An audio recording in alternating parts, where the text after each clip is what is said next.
ka-trending, welcome back to ZK Trend. Mami bang may isiniwalat? Ano kaya ang magiging reaksyon ng Don Bell dito? Bukas na nga, April 18, 2026, ang kauna-unahang kick-off event ng Tayo sa Wakas movie ng Don Bell sa Boracay at bukas din mismo i-reveal ang official poster. Kaya naman ay sobrang excited na nga ang lahat. Maging si Mami Bang ay may isiniwalat patungkol sa event ng Don Bell bukas sa Boracay. Ayon dito sa kanyang post, grabe itong solid supporters ng Don Bell, Ate Flor and Ate Nits.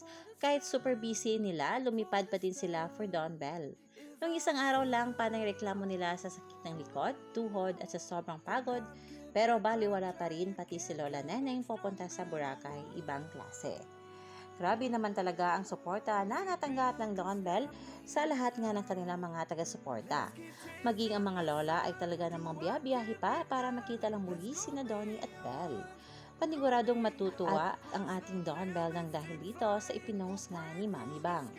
Grabe ang pagmamahal ng mga titas at lola sa Don Bell. Ayon nga dito sa komento ng Don Bell National, basta for Don Bell go lang, kasama namin si Lola bukas sa Bora. For the love of Don Bell, lahat gagawin para sa kanilang dalawa. Kaya maging team panatag po tayo para sa Don Bell, sulit hanggang dulo. Love you both, Don Bell, Madam Press, Flor, at Madam Vice Needs. At Lola Neneng, enjoy lang po kayo sa Boracay. More ayuda, please. Nawawala ang sakit ng katawan ng mga iyang at hearts pagdating sa Don Bell. Excited ako makita sa Bora si Lola. Lahat nga super excited na sa event ng Don Bell bukas sa Boracay, kaya naman enjoy at take care lahat mga kabawis.